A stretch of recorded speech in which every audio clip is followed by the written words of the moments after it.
prayer today is, Heavenly Father, thank you for your goodness and faithfulness in my life.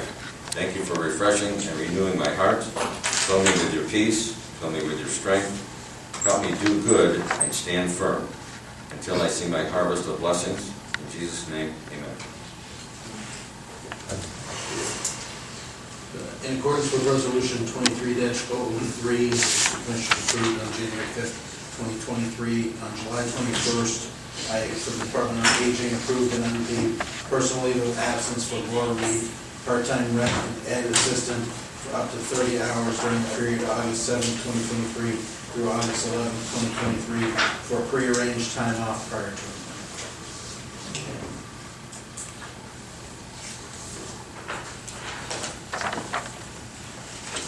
Good morning. Good morning.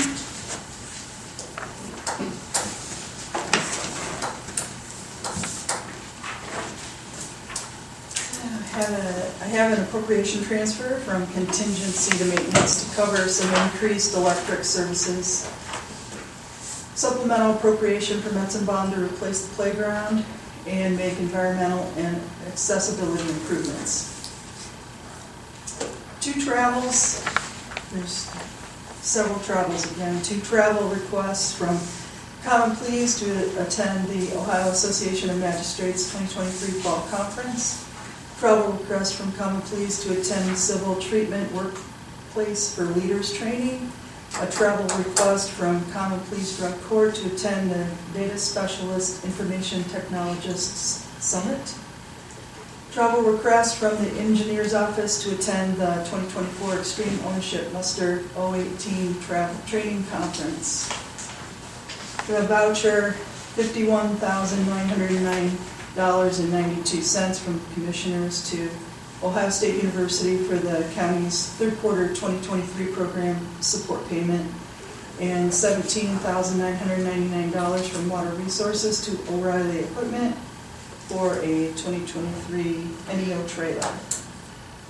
One revenue certification for mental health to certified drug court allocation from the Ohio Department of Mental Health and Addiction Services. Any questions? I make a motion to approve the financials. Second? Yes.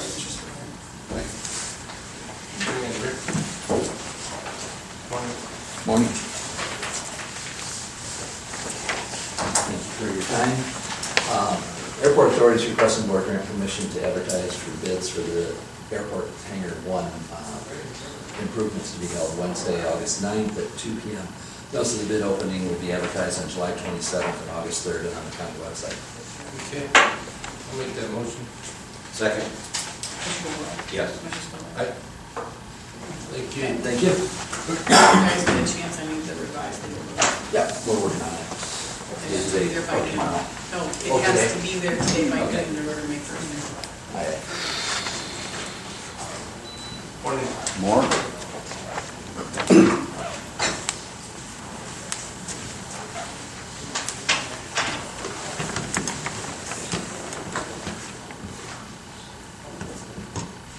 Number 4 is the Motorola Solutions Service Agreement quote. We've already talked about this. This is somewhat of an upgrade. It's going to include the pre-arrival instructions for the dispatchers, talking you through CPR and choking and all that. And that'll be included right on the computer screen. Right now they've got to look at a different book and look up the symptoms and then follow the instructions to give to the caller. This is going to include that, with that 911 upgrade, it's going to include that feature and help out the dispatcher. Sounds good. I'll make that motion. Second. Should have worked. Yes. Just a minute. 5, 6, 7, and 8 are the 4 cars that Morgan County wants to purchase. And the first one is a little cheaper because it's older. The research was done to see how much these cars are going for on Gov. Apparently a couple of the cars that we sold them years ago, the Impalas, the frames are rotted out at this point, and he asked me, the sheriff asked me if we had any cars, and I said, well, we've got 4 right now. He said, I'll take them all. So, that's a good price. The price of the used cars have gone up, and I think the first couple we sold to them were like 3,500. Yeah, this is a good price. When I saw that, I think that you did really good. That was really nice. I'll make a motion 5, 6, 7, and 8. Second. Commissioner Ware? Yes. Commissioner Spillier? Aye. Thank you. Thank you. Have a good day.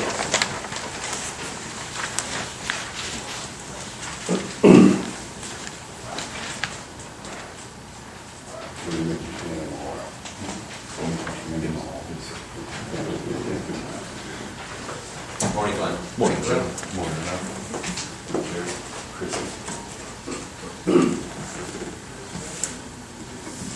Number 9 is grant permission to advertise for bids for seal coating and striping county parking lots. Because we took down this building, it's gonna be over 50,000 right there, so I had to go out for a bid for it. So with this, I also did some, added some patchwork in there, a couple of the parking lots as alternates. So, DES, sheriff's, and 470. We've got some spots in the parking lots where we'll take out a little bit and add 2 inches of asphalt.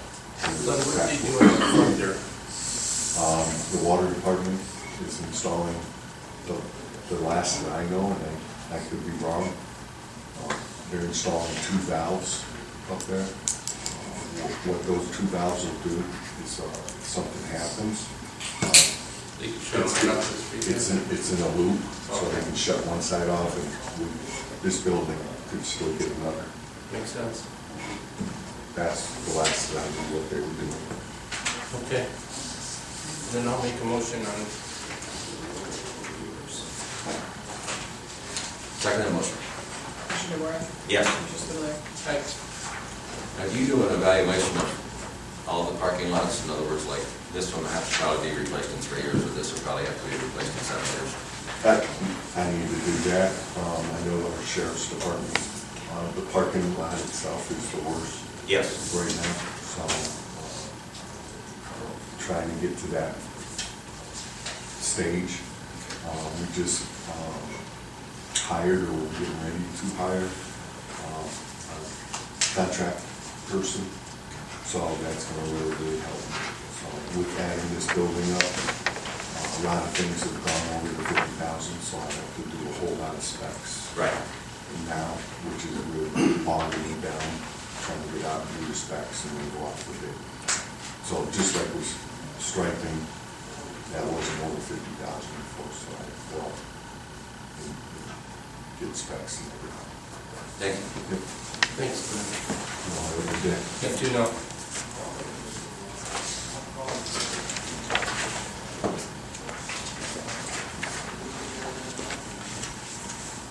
Kelly? Good morning.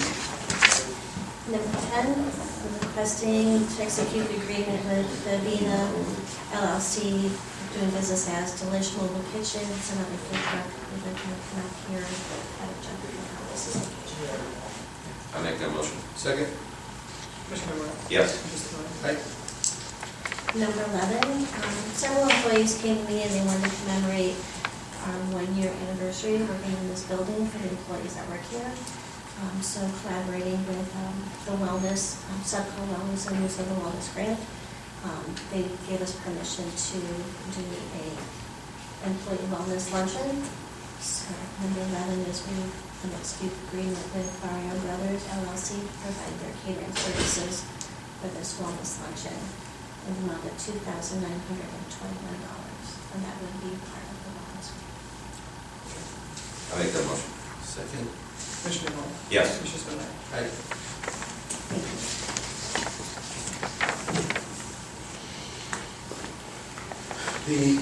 The next item is a change with our MV5, the owner's rep, for work on this building, with the additional, the timeframe we're trying to get all the punch list items done, and the additional work from the Board of Elections.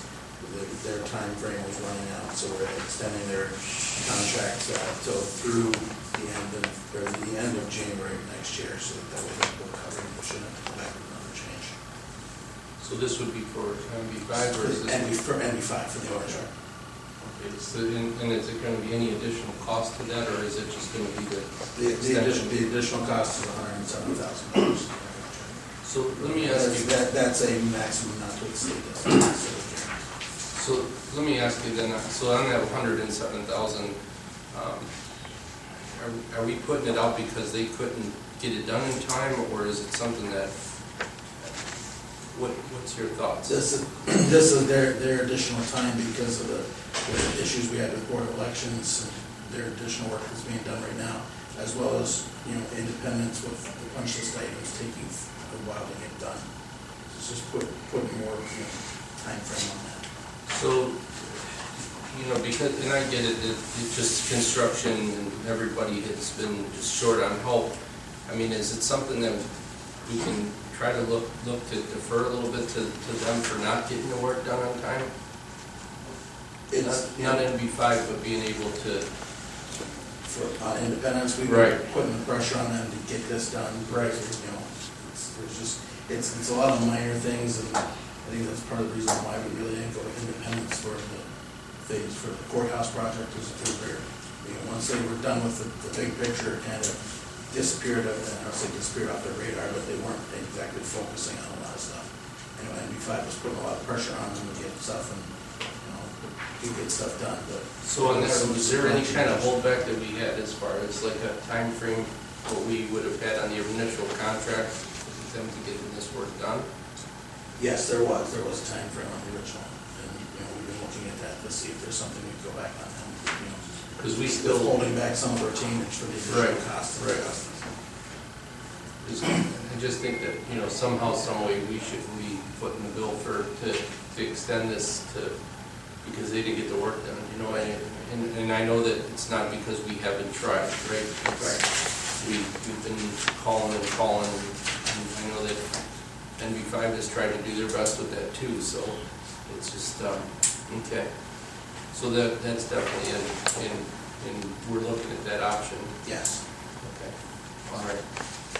Okay, with that, I'll make a motion then. Second motion. Commissioner DeBoer? Yes. Commissioner Spillier? Okay, the next item is for placing Mike Kersinger on unpaid administrative leave, effective on July 20th at 12 p.m. pursuant to ORC 124.388B. Placed on unpaid administrative leave after the indictments. Okay. All right, I'll make that motion. I have a couple questions. Is this going to be for 60 days?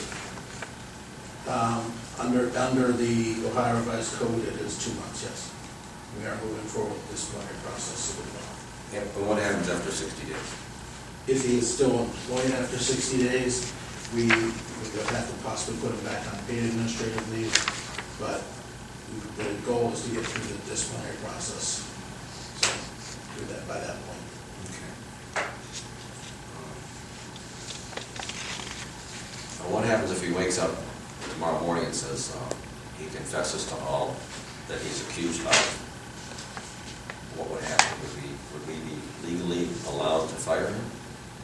I'd have to double check, but at that point, yes, I believe we can do it. I'll second the motion. Commissioner DeBoer? Yes. Commissioner Spillier? Aye. All right. Paul? Good morning. Morning. That time of year. That's what they tell me.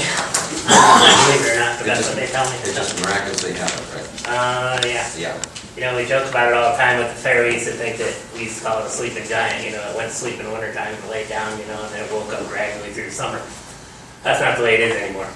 The fair industry has grown in the state, especially and across every avenue.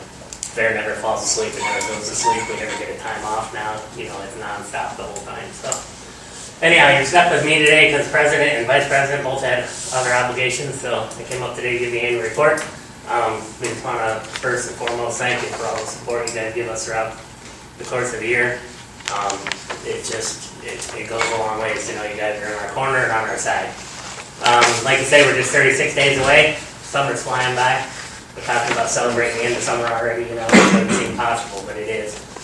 New this year at the fair, we're going back to 5 days, not 6. The joke is 6 days tried to kill me last year, so we're not going to 6, we'll go back to 5, so maybe I can live through 5. So we'll get through 5. New this year, a couple things on Entertainment Avenue. The Sea Lions are coming back again this year at 2 nights of Demolition Derby. We'll be back to our normal Demolition Derby schedule on Thursday and Saturday. We've got enough cars coming.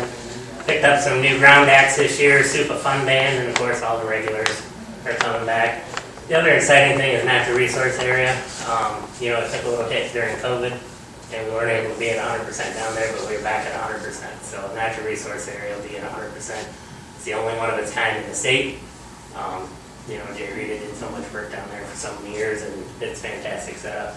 Got extra fish coming this year, so kids will be happy catching fish and having fun down there. So, like we say, it's something for everyone. No matter what, there's something there for everybody. On the grounds this year, just to bring an update on grounds work, we've got a fantastic crew. We actually have 2 Amishmen employed now with us on our grounds crew, doing a lot of jobs that we used to have to contract out. We're doing them internally and getting those things done.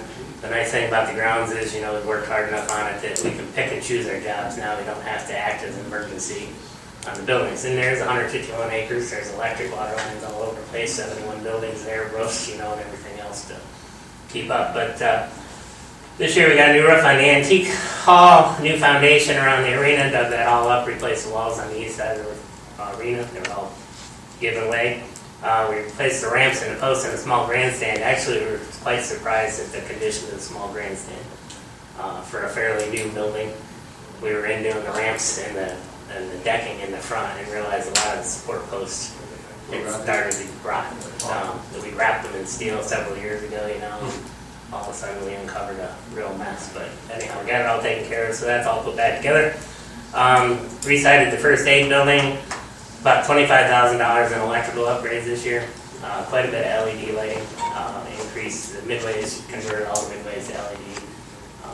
They're in the process of converting one draft horse barn right now over the LED, trying to curb that electric bill. You know, even in the off season, we can have a $5,000 a month electric bill down there at Fairgrounds.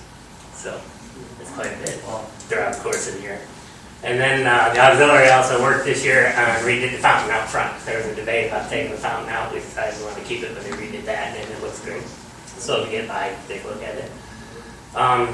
From a marketing standpoint, our fair is a leader in the industry. You know, we went through COVID, and we asked fairs to either go glasses half empty or half full. We treated it as half full, went with electronic ticketing and Sapphire. It's just opened the gates to a world of possibilities for the fair. With sales, ticket sales, promotions, things like that. And we continue to build fiber out to the gates and that to be able to handle that. So as of this year, we'll have fiber at every gate to be able to handle the scanners and everything that need to be done. So it's really worked out well. We did a flash sale over the 4th of July just to get some excitement about the fair and offer to the community. You know, we know times are tough. Just wanted to get back a little bit. Half price admission. So $5 tickets available for 4 days there. They had to be bought online. We sold 7,300 tickets. Well, that's where it is there. So it was pretty exciting. So people are excited. So grounds rental. Obviously, you guys have been by. You've seen it. Fairgrounds Ralph. We talked about a project coming up here in September. Grounds is in use at all times. I mean, the fairgrounds is just, I don't wonder if we have a park district because there are so many people at the fairgrounds, we give Howard a hard time all the time because there's so many people at the fairgrounds and wonder where they're at the parks. But people come in every night and enjoy the fairgrounds, plus rentals. You know, we had a bike rally this summer. I don't know if you saw that. We had 1,000 bicyclists converge in Burton. It was a zoo. Yeah, it was a zoo, but it was pretty cool. It was exciting. I mean, they had their own little community built. They come in, they do everything.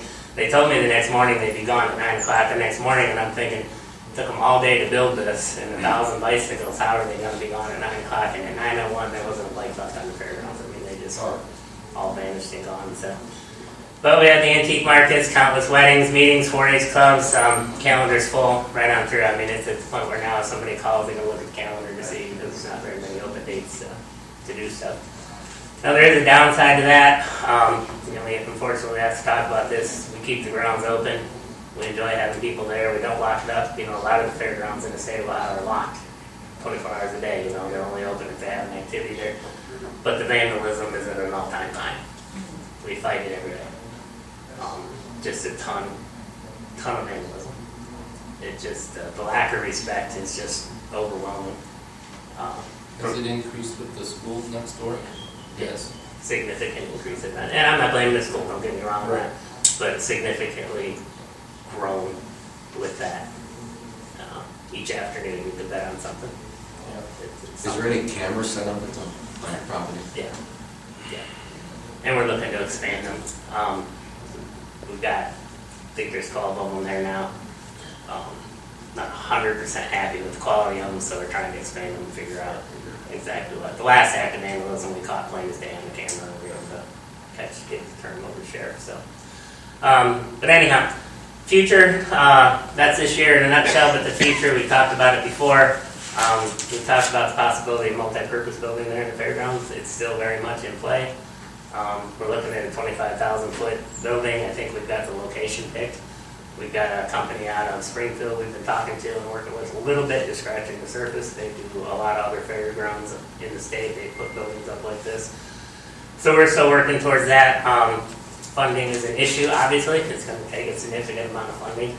We were successful in getting that money from the state capital budget, 2 years ago, but that's only going to be a scratch, to get it going. So, on that, that was about 600, was it? What was the total money on that state budget that you were able to get? 250,000. 250? Yeah, Okay. 250. And what would we be looking at for that whole project? Well, we originally looked at it, we were looking at just under 4 million. Mhm. And I'm sure we've well escalated since then with the cost of everything, so we haven't put a number back to it. Still kind of trying to get the plan and the design, to be able to have something to get to a cost and Right. come to you guys and put it out there about, trying to get that funding to get going, so. Quite frankly, we've been tied up with an issue to the north of us that we don't need to discuss, but it's an issue and it's tapped our resources. Right. It's tapped us.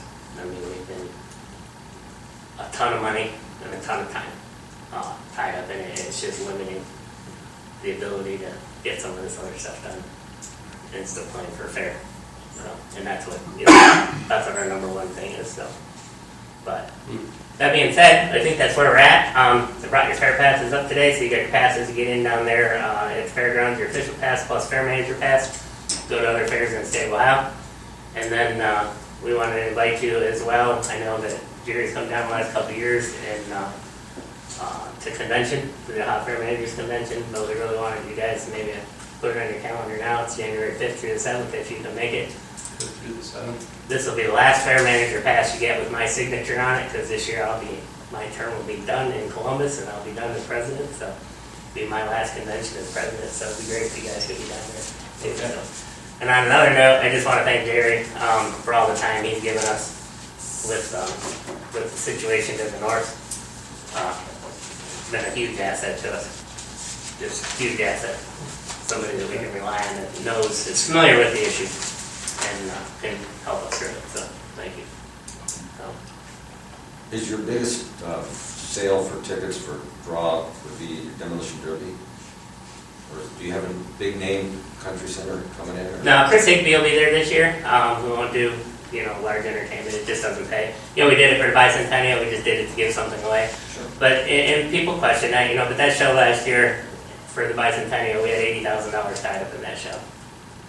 We only seat 1,800 people in the grandstand. You can do the math. $80,000 show and $1,800 ticket. You can't very well pay for it. So that's what makes it tough. And then you have these other things. First weekend here we've got the Country Fest coming. That's something new. It's a promoter out of Cleveland. Actually, he's out of California. He's looking to try and get out of Cleveland and get more out, in the rural area. So he's coming with the Country Fest. So he's doing an act there. But they do a show like that, and they'll bring in 5 or 6 bands and a $20 ticket. It doesn't compare to what we'd have to charge to do a big name entertainment. But absolutely, Demolition Derby Saturday night will sell out. I guarantee it, and it will be gone. Tickets will be gone before the fair gets here. Now, is there a date where the online ticket sales start? They're starting right now. Oh, yeah, yeah. they're on right now. We started right after that flash sale. We started a flash sale on July 4th, and then when it's over, then everything goes boom. it's out there, so. But yeah, you can get on there and buy a ticket. You still buy tickets at a discounted rate, you just can't get to $5. An advance sale ticket right now is $8. So you can also get those at businesses around the county. Credit Union, the Log Cabin, Howard's Apples, Sage's Apples, Patterson Fruit Farm, all have those tickets as well to sell. So, and we sell them there at Tapas. Great. It's a good problem to have, the demolition derby selling out, but people get aggravated when they get there and they can't get a ticket too. So I don't know how you walk the line between the two. You want it to sell out, but then they can't get one and they get mad because they can't get a ticket. So, Yeah. anything else? Keep Great up the report. work. We appreciate all that. So, thanks, guys. Yep, thank you so much. See you soon.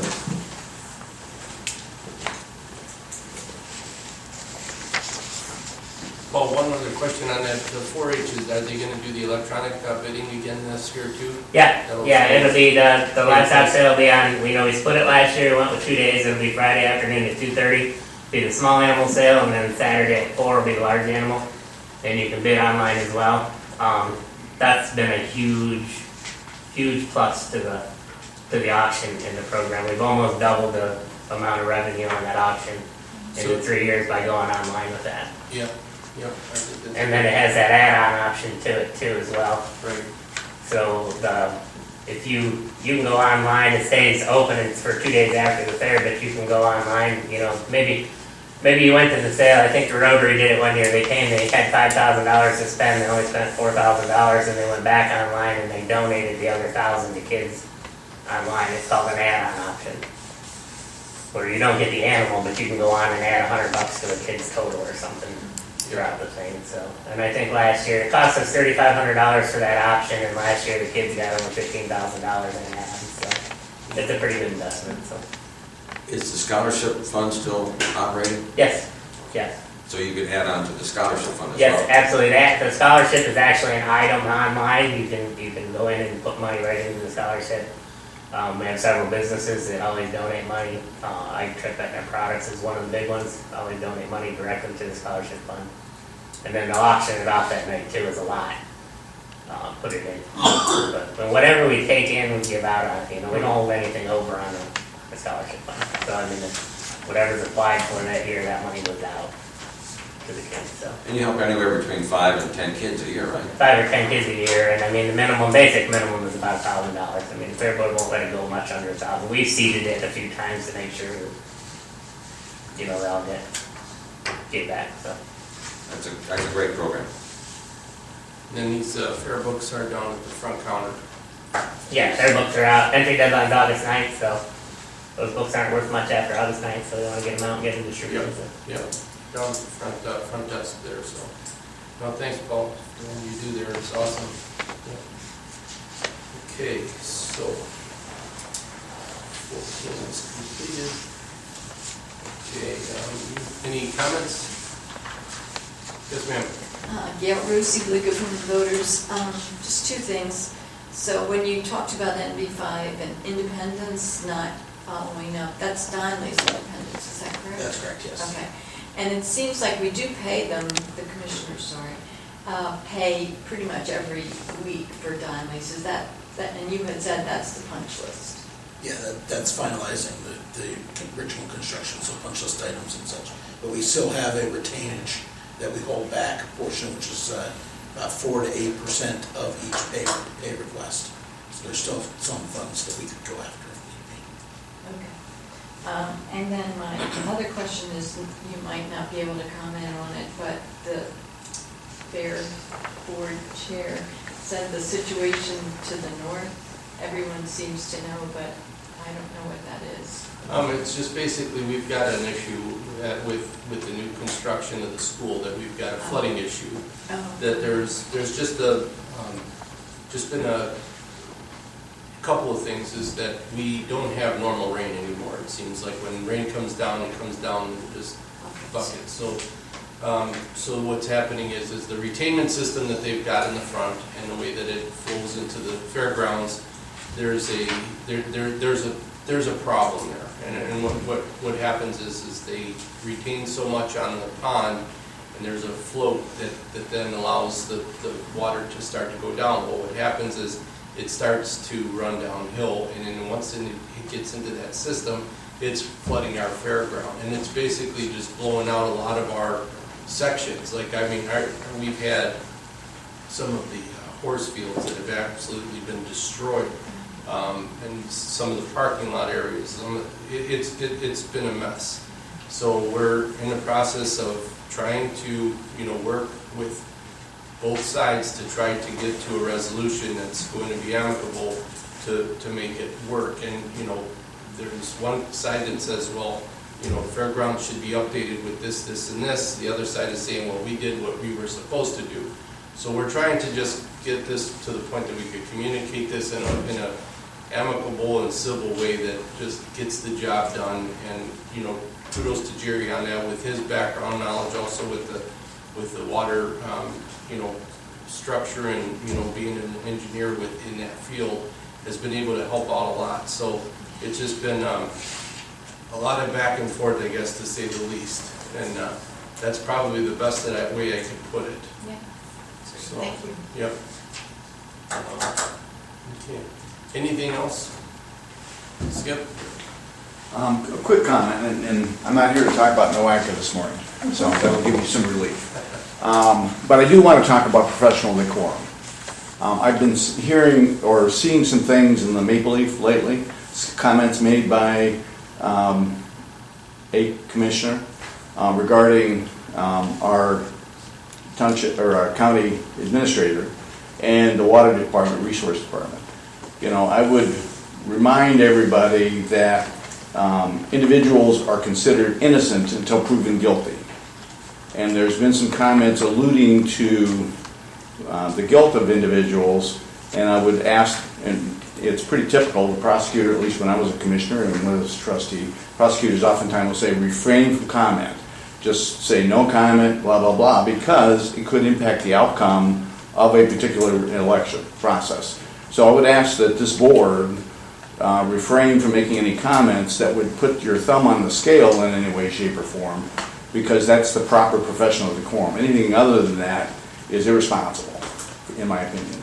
And so we've got great employees in this county, long-term employees in this county, and they are due the respect of their tenure and give them an opportunity to, defend themselves in the court and see where that goes. So that's it. I would just ask this board refrain from, comments that would cast a negative light and create liability, by the way. So thanks, I appreciate it. Thank you. Okay, any other comments? So with that, we've got commissioners will hold a regular session at 9:30 next week.